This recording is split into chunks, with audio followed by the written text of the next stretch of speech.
یہ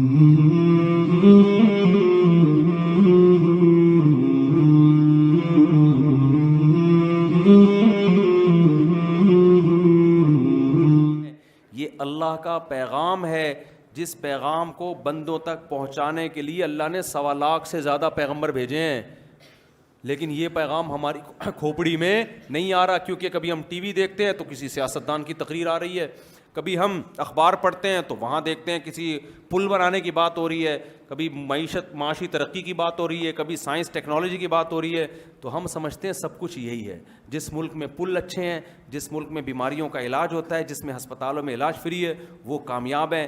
ہم غریب لوگ ہیں، ہمارے ہاں بجلی بھی جاتی ہے، ہمارے ہاں لوڈ شیڈنگ بھی ہوتی ہے، ہمارے ہاں علاج سستا نہیں ہے، ہم جہنم میں جائیں گے۔ صحیح نا؟ ہم یہ سمجھ رہے ہو۔ آپ کوشش کریں، اچھا کھائیں، اچھا پہنیں۔ نبی صلی اللہ علیہ وسلم نے فرمایا ان اللہ یحب ان یرا اثر نعمتہ علی عبدہ، اللہ چاہتے ہیں کہ جب اللہ نے پیسہ دیا تو لباس اور سواری میں وہ پیسہ نظر آنا چاہیے۔ غریبوں کی طرح نہ کہ اللہ نے پیسہ دیا ہے، نہیں دیا تو کیا کرنا ہے، پھر بھی انجوائے کرنا ہے۔ ایک بس چٹکلا سنا کے بیان ختم کرتا ہوں۔ ایک آدمی، نوجوان لڑکا، سمندر کے کنارے لیٹا ہوا سگریٹ کے کش لے رہا تھا، ایسے سگریٹ پی رہا تھا نا بس۔ ایک بزرگ گئے، انہوں نے دیکھا یہ بیچارہ پڑا ہوا اپنا ٹائم ضائع کر رہا ہے، اس کو جا کے میں کچھ نصیحت کروں۔ ان بزرگ نے بولا بیٹا تم کچھ کر کیوں نہیں لیتے؟ جلدی جلدی سنا رہا ہوں، بہت لوگوں نے بہت دفعہ یہ واقعہ سن لیا ہے، اس لیے جلدی جلدی اسپیڈ کے ساتھ سنا رہا ہوں۔ اس نے کہا انکل کیا کروں میں؟ کہہ رہے ہیں بیٹا تم ٹائم ضائع کر رہے ہو، تم میٹرک کر لو 10 سال ہو جائیں گے۔ اس نے کہا ٹھیک ہے جی 10 سال میں نے میٹرک کر لیا، پھر کیا؟ کہہ رہے ہیں بیٹا پھر انٹر کرنا 2 سال اور۔ ٹھیک ہے انکل میں نے 2 سال 12 سال لگا کے ٹینشن میں انٹر کر لیا، پھر کیا ہوگا؟ کہنا پھر بی اے کر لینا 2 سال اور لگا لینا۔ اس کو غصہ آنے لگا کہ چلو 2 سال 14 سال گئے میرے برباد، بی اے ہو گیا، پھر کیا ہوگا؟ پھر ماسٹر کر لینا، پھر پی ایچ ڈی کر لینا۔ اس نے کہا 16 سال ہو گئے، پھر کیا؟ بیٹا پھر اچھی جاب کرنا، پھر کیا ہوگا؟ بیٹا پھر اچھی جگہ شادی کرنا، جب پیسہ ہوگا تو رشتہ اچھا ملے گا، پھر کیا ہوگا؟ بیٹا پھر تمہارے اولاد ہوگی، اچھا سا گھر خریدنا، پھر کیا ہوگا؟ پھر مزے کرنا۔ کہہ رہا ابھی کیا کر رہا ہوں میں؟ ہے بھائی ابھی کیا کر رہا ہوں میں؟ ابھی بھی تو مزے ہی کر رہا ہوں نا، پڑھا ہوں آرام سے، خام خام 1518 پتہ نہیں میٹرک ہو پائے گا کہ نہیں ہو پائے گا، انٹر ہو پائے گا، پھر اگر پی ایچ ڈی کر بھی لوں ہر ایک کو جاب تھوڑی ملتی ہے، پھر جاب مل کے ہر ایک کو اچھی بیوی نہیں ملتی، وہ بیوی ٹینشن بن جاتی ہے، پھر بہت سے لوگوں کو اولاد نہیں ملتی، ملتی ہے تو اولاد سر بجانا شروع کر دیتی ہے۔ کہہ رہے انکل مزہ، آپ بھی لیٹ جاؤ میرے ساتھ ادھر ہی، آپ بھی لیٹ جاؤ۔ تو میں اس نوجوان کی حوصلہ افزائی نہیں کر رہا، اگر وہ بزرگ اس کو یہ سمجھاتے کہ بیٹا آخرت کے لیے کچھ کر لو، پھر بات صحیح ہوتی، آخرت کے لیے کچھ کر لو۔ وہ یہ کہ میٹرک کر لو، پڑھے لکھے ہو جاؤ گے، پیسہ آئے گا تو پیسے سے دینی مدرسوں کے ساتھ بھی تعاون کرنا، اور اس لیے پیسہ کمانا کہ کسی کے سامنے ہاتھ نہ پھیلاؤ۔ یہ سگریٹ پیتے پیتے نا تھوڑے دنوں میں پھیپھڑے خراب ہو جائیں گے، اور سگریٹ کے پیسے اور پان گٹکے کے پیسے بھی کیا ہو جائیں گے؟ ختم، پھر سگریٹ خریدنے کے بھی پیسے نہیں ہوں گے۔ اس طرح سمجھاتے تو بات صحیح۔ آخرت اللہ کو اوپر والا ہاتھ نیچے والے ہاتھ سے پسند ہے، مانگنے والا پسند نہیں، دینے والا پسند ہے۔ وہ دولت مند جو خرچ کرتا ہے اللہ کی راہ میں وہ پسند ہے اللہ کو، جو ہر وقت قرضے مانگتا رہے، یار آج ابا پیسے نہیں ہے، گٹکے کے پیسے دے دو، فلانے کے پیسے دے دو، یہ نہیں ہے وہ نہیں ہے، مانگنے والا اللہ کو پسند نہیں ہے۔ تو بزرگ اس طرح سے اس کو سمجھاتے نا کہ بھئی اصل مزے کس کے ہیں؟ آخرت کے، تو بات صحیح ہوتی۔ تو وہی بھائی اپنا ہدف ہم نے کس کو بنانا ہے؟ دنیا کو یا آخرت کو؟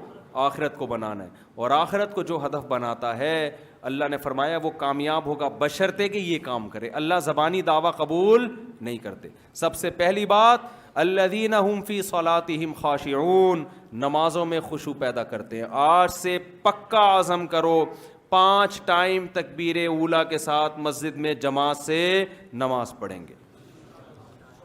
ایک نمازی کا بھی جنازہ ہوتا ہے، ایک جنازہ بے نمازی کا ہوتا ہے۔ کس کا اچھا ہوتا ہے؟ نبی صلی اللہ علیہ وسلم نے فرمایا جو نمازی وضو کرتے ہیں نا، قیامت کے دن وضو والے اعضاء سورج کی طرح چمک رہے ہوں گے۔ ایک نمازی دن میں 15 دفعہ منہ دھوتا ہے اللہ کے لیے۔ ایک منہ دھوتے ہیں آپ شادی میں جانے کے لیے، آپ کی شادی ہو رہی ہے، ولیمہ ہو رہا ہے، آپ کسی تقریب میں جا رہے ہو، آپ ماموں سے ملنے جا رہے ہو، ایک یہ والا منہ۔ ایک منہ کس کے لیے دھوتا ہے؟ اللہ کے لیے، کہ اللہ کے سامنے کھڑا ہو۔ تو یہ منہ دھونا اللہ کو پسند آئے گا کہ نہیں آئے گا؟ پاؤں دھوتے ہو آپ ایک اس لیے کہ بدبو دور کرنی ہے, ایک پاؤں اس لیے دھو رہے ہو کہ ان پاؤں کے ساتھ میں نے اللہ کے سامنے کھڑے ہونا ہے. تو یہ پاؤں, یہ دھونا اللہ کو پسند آئے گا کہ نہیں آئے گا؟ ایک ناک آپ اس لیے صاف کرتے ہو, ڈاکٹر نے کہا کرونا پھیلا ہوا ہے بار بار ناک صاف کریں. ایک ناک اس لیے صاف کر رہے ہو کہ اللہ کے سامنے کھڑے ہونا ہے, میں اپنے جسم کو پاک اور صاف کر کے کھڑا ہوں گا. تو یہ ناک کا صاف کرنا دوسروں کی نظر میں بہت ہلکا ہے, اللہ کی نظر میں یہ ناک صاف کرنا بڑا مبارک عمل ہے. اللہ کہتے ہیں میرے پاس کھڑے ہونے کے لیے دانت صاف کر رہا ہے, مسواک کر رہا ہے, اور نہا رہا ہے, غسل کر رہا ہے, صاف کپڑے پہن رہا ہے, پاک کپڑے پہن رہا ہے. دنیا میں اس پہ کچھ بھی نظر نہیں آتا, کیونکہ اللہ اگر دکھا دے تو سارے میلے کچیلے لوگ غسل کر کے نمازوں میں صفے بنا کے کھڑے ہو جائیں. تو آج سے عزم کرو ہم نے 5 ٹائم نماز پڑھنی پوری زندگی. کبھی غلطی ہو جائے توبہ استغفار کرو. دوسرا کام یہ کرنا ہے کہ نظر کی حفاظت کرنی ہے. جتنے موبائل میں لڑکیوں کے نمبر ہیں نا, سب آج سے کیا کر دو, جو آپ نے وسیم بھائی ستار بھائی کے نام سے سیو کیے ہوئے. سمجھ رہے ہو, یہ عیاشی ہے جس پر اللہ خوش نہیں ہوتا. اللہ نے جو ایمان والوں کی صفات بیان کی, اس صفات میں یہ کہا کہ اپنی بیوی کے علاوہ کسی اور سے تعلق قائم نہیں کرتے. جو بیوی کے علاوہ کسی اور راستے کی طرف جائے گا, اللہ کہتے ہیں میری حدود کو توڑنے والا ہے, یہ اس کو آخرت میں سزا ملے گی. اور اللہ نے بیوی کے معاملے میں بڑی وسعت دے دی. انگریز کہتا ہے ایک بیوی رکھو, دنیا دار کہتے ہیں ایک رکھو. اللہ نے کتنے کی اجازت دے دی؟ 4. یہ اللہ نے اجازت دی ہے, اس میں کسی کی نہ سنو. آپ بولو جب میرے خدا نے اجازت دی ہے تو قوم میں کیوں کسی سے پرمیشن لوں بھائی؟ یہ بڑا مسئلہ ہے. آج کل لوگ کہتے ہیں ابا سے پوچھ سکتے ہیں, بیوی سے پوچھنا. بھائی خدا نے جب اجازت دے دی, دیکھو محلے کا ایک دادا ہے, وہ بیٹھا ہوا ہے, لیاری کا کوئی بڑا دادا بیٹھا ہوا ہے نا, ایسے بیٹھا ہوا ہے, لیاری کا بدماش, کوئی بھی بڑا بدماش.